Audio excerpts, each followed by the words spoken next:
The old car sputtered through the streets of Royal Woods, Michigan. Every little sound made the Loud family jump.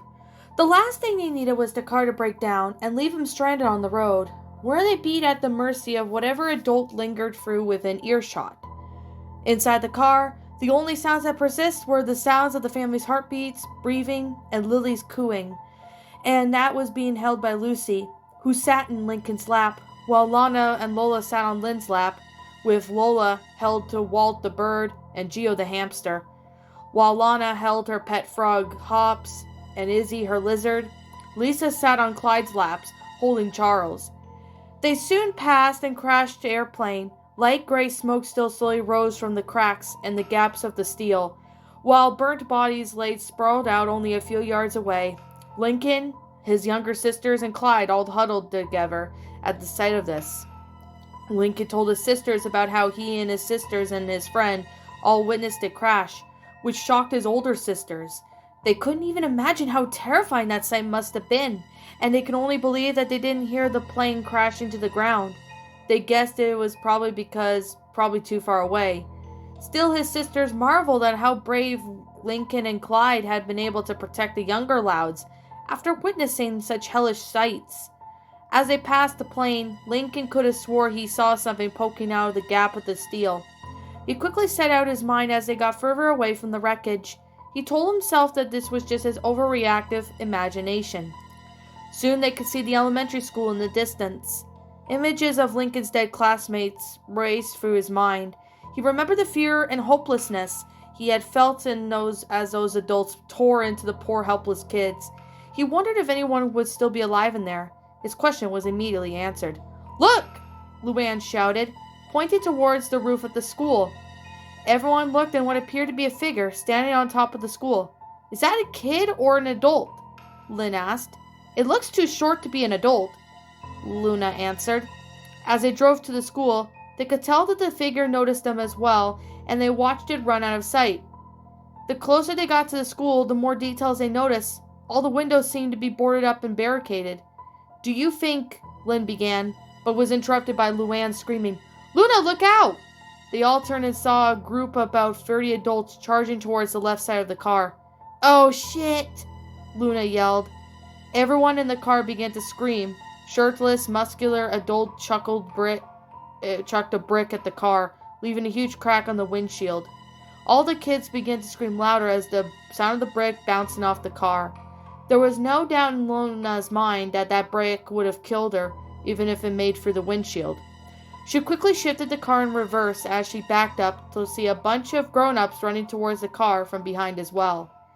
She continued to back away some of the adults where she swept underneath the car and hung to the trunk of the car.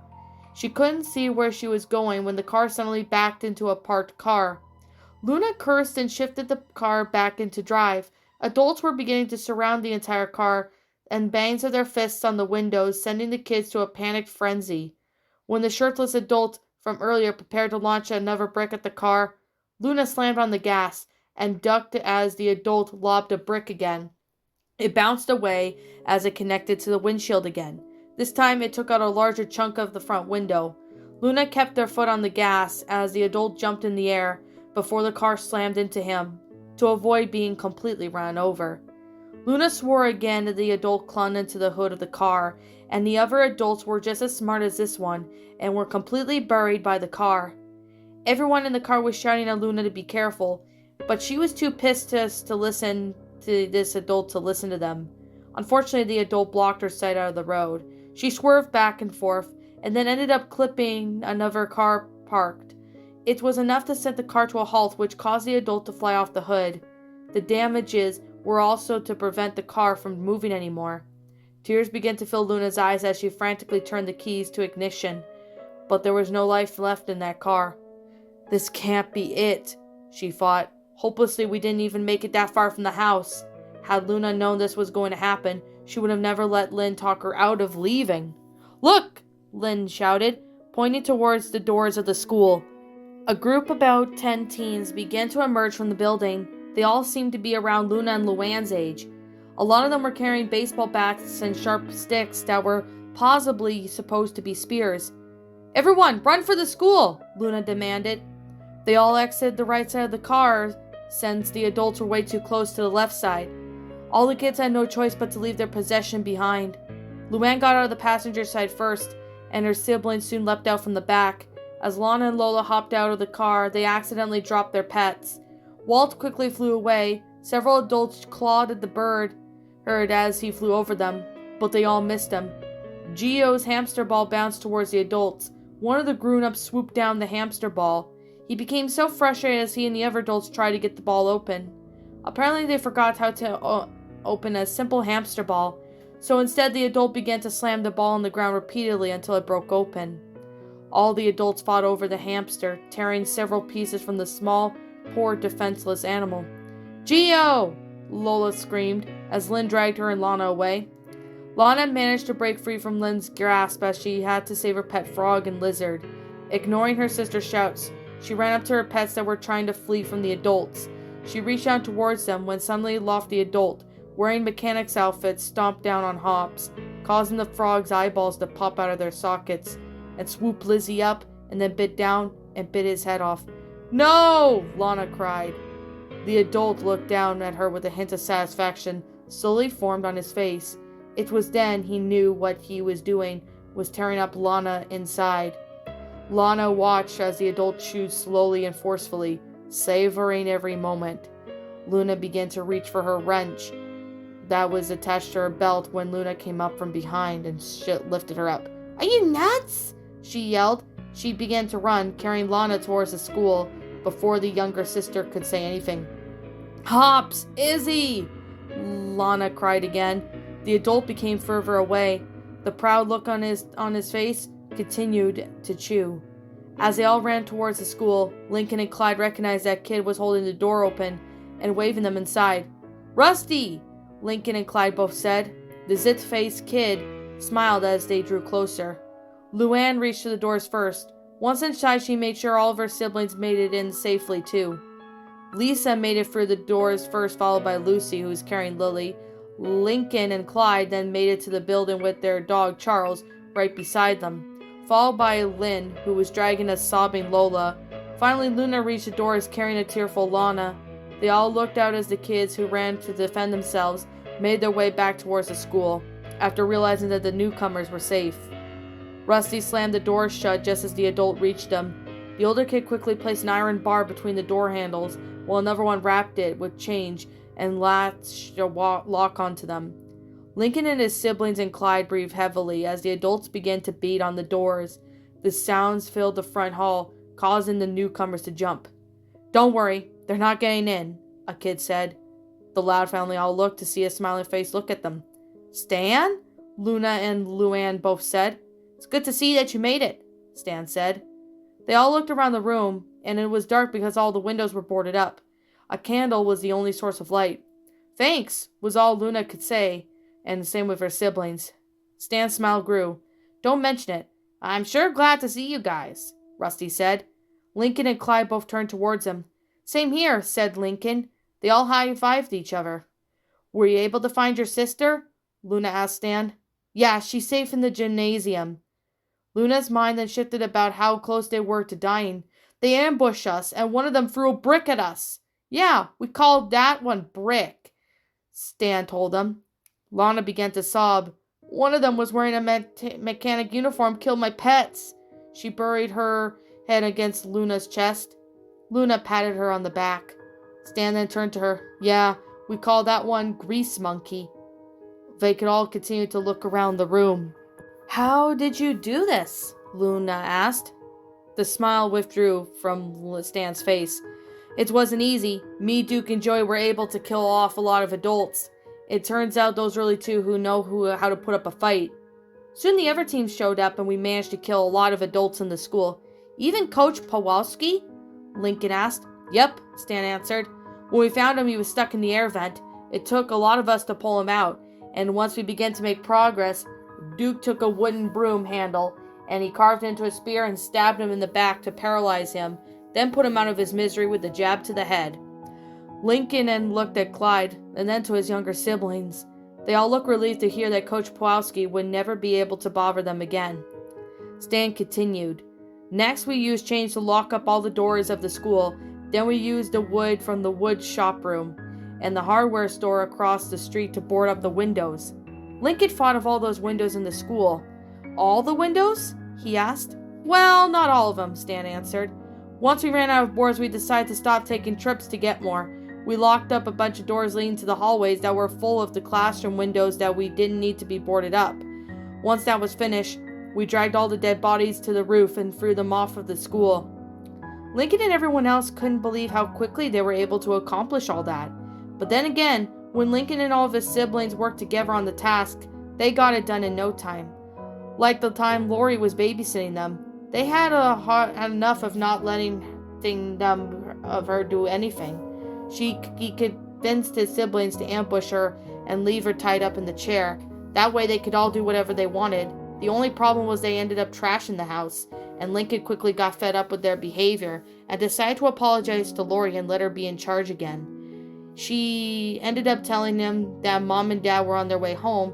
That prompted them to get his siblings to abandon their bad, destructive behavior and quickly start cleaning up the house. The house went from a disaster zone to a perfect example of cleanness in a matter of minutes. Where is everyone else? Luna asked. A lot of us usually hang out in the gym, Stan said. The others sit around in the auditorium. In fact, I think that's where Duke is right now. Let me take you to him. Duke Melville? Is he in charge? Yes, Stan answered. He'll definitely want to meet you all. Luna dreaded the fact that Duke Melville was the kid in charge. After all, he was kind of an asshole. He always had to get his way. Like the times he was in gym class and Duke didn't really have a certain way of playing the game they were playing at, and he always go off on his team. And when Luna was younger, she was partnered with him on a group project. He hardly let her get a say in anything. Once the project turned in and got a B-, Duke wasn't happy. He ended up blaming her for considered a failure, and since Duke was in charge, probably meant Joey was second in command. That could be obnoxious as Duke, and was a yes man to him, always hyping him to go along with whatever stupid things Duke was getting into. All right then, Luna said, faking a smile.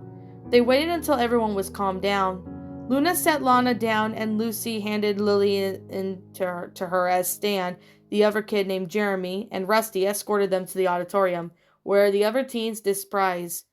As they head down the hall, they passed some small groups of teens who loitered the hallway. A lot of them watched without saying a word as the Loud siblings passed them. However, some of them did smile, while another of them shot looks of sympathy, because everyone knew who the Loud family was, and they were probably one of the most known family in Royal Woods. They knew that there were supposed to be 11 of them, but the teens counted 9 of them. Lincoln watched the smile's face to some teens' face that they could figure out what that meant, and they had figured out whatever disease it was. It only affected people 16 and older, which meant 2 of the oldest Loud siblings were dead. As they reached the auditorium, there were 2 teenagers hanging against the wall next to the doors. One of them noticed Lily. "Oh, great," he sarcastically remarked to himself, but the Loud family heard him and shot him fierce looks. The teen nervously looked away once he said that. "We're here," Stan announced. "We know," said Lynn. "We've all been here before." "All right," Stan chuckled. He opened the doorway and took everyone in and everything that was in the auditorium. It was lit by candles, and there were kids that spread out throughout the room. A lot of them were just sitting in chairs, talking amongst themselves, while others were just sleeping on the chairs. Stan led them to the stage where Duke sat on the throne that was probably used as a prop up on a play involving a king, and just as Luna predicted, Joey was right next to them holding an axe, sitting on a folded chair. It didn't look anywhere as comfortable as the seat Duke rested on. As they got closer to the stage, Duke looked up with his facial expression, changed from bored to a look of annoyed confusion. He instantly sat up and was about to say something when a kid sitting on the edge of the stage pointed at the Loud family, spoke loud enough for the entire room to hear. "Cheaper by the dozen, Steve Martin, Bonnie Hunt, Piper Parabo, Tom Welling, Hilary Duff, Kevin G. Schmid, Allison Stoner, Liliana Mummy." "Be quiet, Randy," Duke told them before the other kid could finish. The Loud family was confused by their kid's random outbursts, which woke up some of the sleeping teens. Now everyone noticed that the guest stood before the stage. Luann recognized the kid. His name was Randy Wisk. He was the same grade as her. Whenever he saw something that reminded him of a certain movie, he would say it out loud and start naming the actors from a certain movie. However, he could only name the actors that were well known, or at least acting one credit to their name like last year, which is a point that he made when someone mentioned the movie Napolitan Dynamite, a movie pretty much everyone was in the credits. Whenever Randy started to rant, all he had to do was get him to say, "Be quiet, Randy." That would just get him to be quiet. While the other siblings had no idea, they thought it was just obvious, but a movie several people mentioned whenever the Loud family came up in the conversation. Duke turned back to the group. "Stan, where are they from?" he asked, pointing the spear up at the fresh faces. "Jeremy saw the traveling car and we went and got me. They were attacked by a brick and his gang," Stan told Duke. "So I took a group of kids and helped them out." "You should have told me first before you went out there," said Duke. Stan raised an eyebrow. "There was no time." "You took a huge risk, dude. Do you have any idea how terrible it would have been if Brick and his gang got in here?" Before Stan could say anything, Rusty spoke up. "Lincoln and Clyde are my friends. There's no way I'm going to let any of them out there. Jeremy may have told Stan about the car, but when Rusty saw it was Lincoln and his family inside the car, he convinced Stan to gather up a group and have them help out there." Duke then turned to the kid. "Rusty, please, let the grown-ups talk." "You're only 4 years older than me," Rusty protested, "and 4 years stronger, so watch your tone," Duke threatened. "Look," said Stan, "they're here now and we should be welcoming them, not questioning how dangerous it should be to open the doors." "We have a good thing going," said Duke. "How can we trust that they won't cause trouble?" "Oh yeah, we hate to ruin your oiled machine," Lynn finally spoke, raising an arm and acknowledged everyone who was slouching on their seats. Duke's gaze shifted towards the girl, and he stared daggers into her, but she didn't budge. "Do you have any idea how hard it was to take this place?" he began. He told them about what Stan said earlier. "We haven't had any move a bus outside of the front school to the loading dock." All the Louds were impressed to hear that. Behind the auditorium was a large door that vehicles could pull into whenever they had to make a large delivery. Most of it were things of plays, but since power no longer worked, Duke and his gang had to pull chains to lift open the door, while the others moved the bus in. It was an old bus, so it was able to survive the empt, and the only problem was how they could fix it up. It needed gas, and the engine needs to be repaired. It needed new tires. "Look," Luna spoke, breaking up the intense atmosphere. "We can help you. I'm sure you'll find us quite useful. What skills can you possibly offer us?" Luna thought about it for a few seconds. Luna was a musician, not very useful for survival, but there were other skills that she had proved to be useful. Lily was just a baby, so she was out of the discussion. Luann, however, was good with pranks, so maybe she could set a few traps for the adults. Lynn was a very athletic and tough girl, and she could be proved to be quite useful in a fight, although Luna hated the idea of any of her siblings fighting infected adults. Lincoln was always coming up with plans and stuff like that, and would be the strategist or something. She wasn't sure what Clyde would do. Lucy knew a lot about the body and mind and how it worked, so she could also contact spirits. Apparently not sure what good that would do, though. Lana was a useful handyman, and she could help out with the plumbing in the school and fix up the bus. Lola may have been a pageant girl before all this, but she knew how to cook and stew, and then there was Lisa. Lisa, of course. She was a genius, probably the smartest person in the world. If anybody come up with a cure for a disease, it would be her. Luna told Duke everything that just went through her head. His eyes lit up when he realized that Lisa was the goldmine of knowledge. "Okay, you can stay," he said, standing up. "Stan, give him a little tour of the school and let them settle into the gym." Stan put his hand upright to his forehead in saluting gesture. "Aye, aye, Captain." Duke watched as Stan led the kids out of the auditorium. His gaze was especially fixed on the brown-haired girl with glasses. She was the golden ticket. He finally remembered how smart Lisa was. She always was in the headlines. Sometimes it was good news, like how she created something useful, or bad news like robots she created that would go on a rampage. There was no doubt about it. If she figured exactly what was going on with the adults, then come up with the cure, she would be a hero, and so would he. and the dude who took her in sheltered her and gave her whatever she needed to help her find a cure. He then turned to Joey and smiled. This should be good. Stan lets the new kids through the school. The Loud family thought it was silly since they already knew where everything in the school was. However, there were some fresh takes on some of the rooms. One of the rooms, the science lab, was occupied by a kid Luna recognized as Brain Allen, the second smartest kid in Royal Woods, Michigan. There was also an adult chained into a table, and they also were shocked to see this. Don't worry, he's not going anywhere, Stan laughed. The teens had noticed the intruders there's in this place. Stan, what are you doing here? Brian scolded. I told the guards not to let anyone in. What guards? Brian sighed. Those lazy impotent. He then stopped when he noticed Lisa. Lisa? Lisa Marie Loud? Everyone looked at the younger Loud. Brian then walked up to her. It is you. I'm so glad to see you. Lisa didn't know the kid, but he sure knew her. It's a pleasure to meet you, he said, holding out a hand, but Lisa didn't shake it. Brian slowly moved the hand away, embarrassed. When he noticed some of them were still staring at the chained-up adult, he explained to them that he was studying it, hoping to find whatever was causing the adults to go mad. I've taken blood samples, skin samples, saliva samples, hair samples, and even stool samples. So far I haven't come up with much information. The Loud family winced that Brian mentioned stool samples. It reminded him of Lisa's weird poop studies. It was also meant that these things poop. Lisa and Brian you'll get along just fine, Lincoln thought. I'm sure you'll be able to help figure something out, Brian told Lisa. You could save a lot of people. Lisa thought of her classmates and of Darcy, and the fact that she couldn't save them gnawned at her. And she wanted nothing more but to figure out how does this disease work and how to put a stop to it. Of course, Lisa answered. I'll get right into it.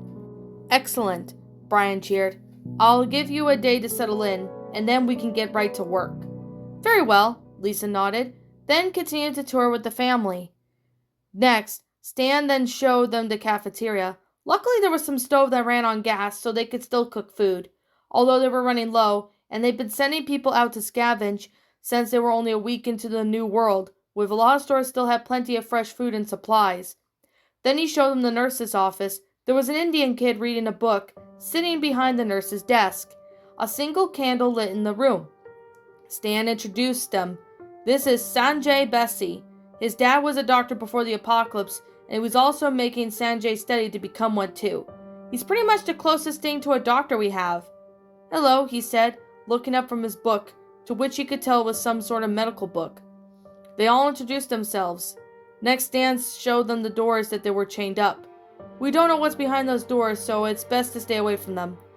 Finally, after showing them the other rooms and empty classrooms, some of which Lincoln's sisters in the classrooms, and some had bloodstains on the floor, they made it to the gym. This is where pretty much everyone sleeps, he said. You're allowed to hang out with other people of the opposite gender, but when it's bedtime, boys sleep on one side of the gym and girls sleep on the other.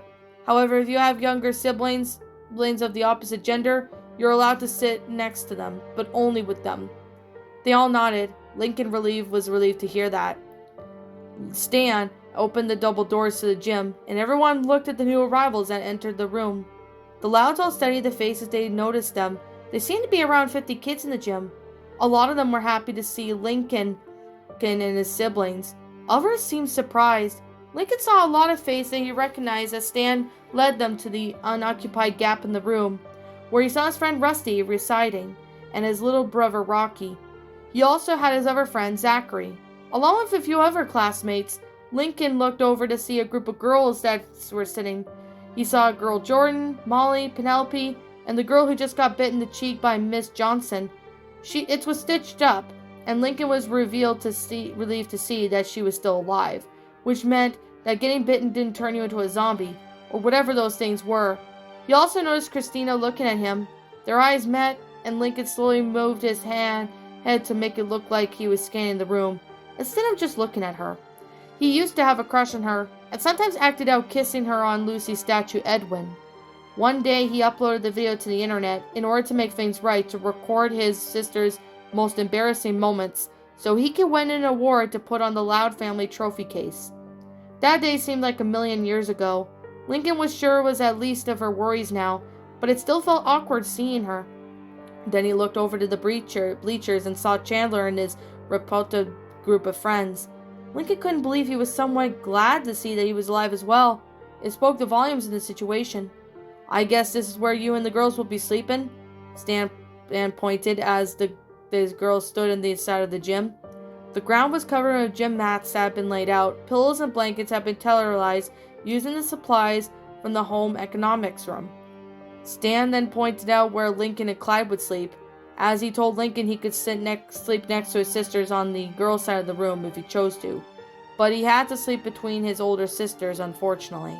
Clyde wouldn't be able to sleep next to the Loud sisters since they weren't related, and the Loud family felt bad. Clyde had no one.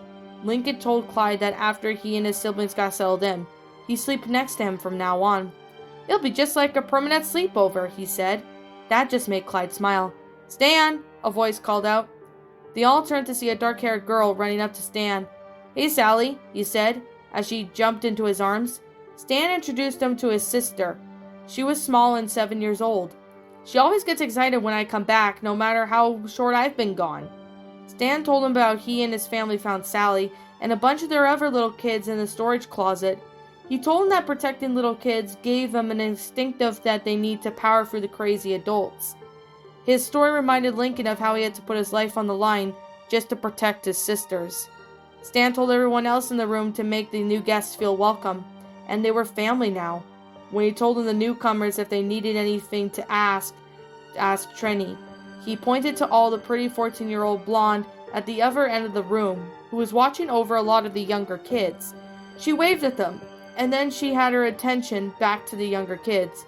So eventually, stepped out to resume his duties, whatever there were left, newcomers in the auditorium, with a bunch of other kids and a few big kids that were also there to watch over the little ones. But Trini seems to be the only one who actually seemed interested in watching the kids. A few of the kids walked up to Lincoln, Clyde, and the siblings to say hi and ask them what it was like out there and how they survived. Once it was done, Molly, the girl who Lincoln and Clyde kind of rescued from the school secretary, walked up to them smiling. She hugged them and thanked them for saving her from Cheryl, and then walked over to the group of friends. Lincoln looked back to his sisters to see them smiling at him. "What? She's just a friend," she said, and she playfully meant it. "Okay," they all said in a playful tone. Lincoln groaned. Apparently not even an outbreak of the affected adults Olsen can stop his sisters from obsessing over a girl so much as they smiled at him. That's when Lincoln thought of Ronnie Ann. Was she all right? She lived several miles away from her extended family. She couldn't even begin to imagine what it was like for her.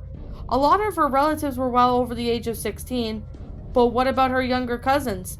There was no way any of them could survive the attacking adults. But could she be strong enough? Brave enough? As far as Lincoln could guess, she was either dead or possibly surviving with the ragtag of group teens who were just as tough as she is. Lincoln continued to look around the room. "I guess this is our home now," he said. A few hours passed since Lincoln and his siblings and Clyde arrived at the school. The adults who had attacked them earlier had since disappeared. Lincoln's older siblings and a few other teens were able to gather some things from Mr. Grouse's car. The main goal they had to get was Lisa's science supplies. They found a crib for Lily to sleep in, what was the child development room, and they had some diapers that they brought with them. But eventually they were going to run out, and they would have to use newspapers. While Stan offered to take them on the roof and show them where the pots are set up to plant seeds to grow food. Once they reached the roof, they were more interested in looking out in the town in the Royal Woods, more than the fruits and vegetables growing in the dirt. From there on, they could see the devastation that resulted the plague. There were crashed cars littering the streets, bones scattered everywhere, some smoke building in the distance, bloodstains on the street, smashed windows on houses and stores, the dead adults lying on the street. Apparently adults didn't eat other adults. They all had each other as they fought the friends and family they left behind, and they were going to have normal lives again. The kids were responsible for themselves now. No parent was going to make them feel safe. No adult was going to look after them. No teacher was going to teach them. They had taken all for granted, and their parents loved them, cared for them, and worried about them. but now they were stuck in a parent's job. The older kids were the parents now. They fought their whole lives to look forward to their dreams, to set up goals, to accomplish wishes to come true. But unfortunately, all that was gone now. They were all lost. "Alright, start talking," Chris demanded, as he and the adult sat across from each other, with Chris pointing his Glock 19 at the adult. He asked the adult if they could be killed, and the adult answered truthfully. Yes, they could. Other than that, they couldn't die of old age. Once they could take control of the body stayed that way forever. The adult wanted to tell them that the gun wasn't necessary, but he chose not to. He continued to tell Chris everything he knew.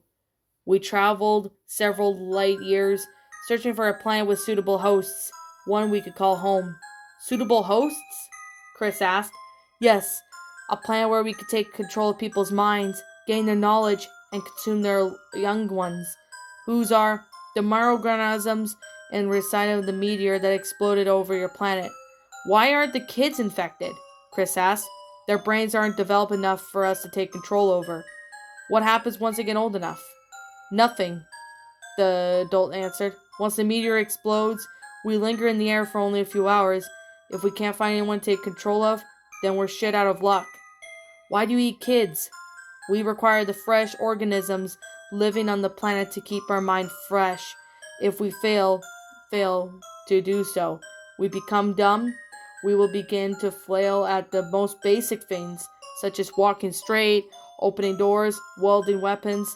If that happens, we rely on the smarter ones to guide us. Once we have consumed the most flesh out of the group, which is probably why the blast didn't affect you. You already had the flesh of your own species following you through." "Interesting," thought Chris. "How am I supposed to hear your voice in my head? Can you speak to others telepathically?" "Yes," the adult answered. "That's how I knew you were here. I heard your thoughts. I could sense your brain waves giving off tremendous amount of energy. You gave off the most powerful vibe of any adult I've ever encountered, even though I've been on this planet for about a week." "So that's why he was able to hear the other adults?" "So what happens to the people whose bodies you've taken over? Do they know they're possessed or something?" "I don't know," the adult answered. "Can you remember anything about the person you've taken over? Like, what's his name?" The adult pondered on the question. "Just bits and pieces," he answered. "And as for name, I don't remember." Chris began to hear the voices in his mind again, and they were calling out to him. "It sounds like you've got quite the audience growing outside." Chris got up and peered outside his window. There were about 100 more adults standing in each of his house. They were all carrying pieces of dead kids. "They need a leader," the adult told Chris. "A leader, huh?" Chris liked the sound of that. He looked back at the adult and smiled. "Okay," he said. "You'll be my second in command, so I'm going to call you Crony from now on." Crony smiled in his creepy smile. "Okay." Chris then stepped out onto his porch, and the adults continued to gaze on him, yearning stares. He was their leader. Chris wondered what he should do first. "Be quiet," he ordered. His voice in his head stopped. "Everyone, jump at exactly one time," Chris demanded. They all jumped, even Crony. Some of them had been in trouble, but they were probably just the weaker ones. "Jump again!"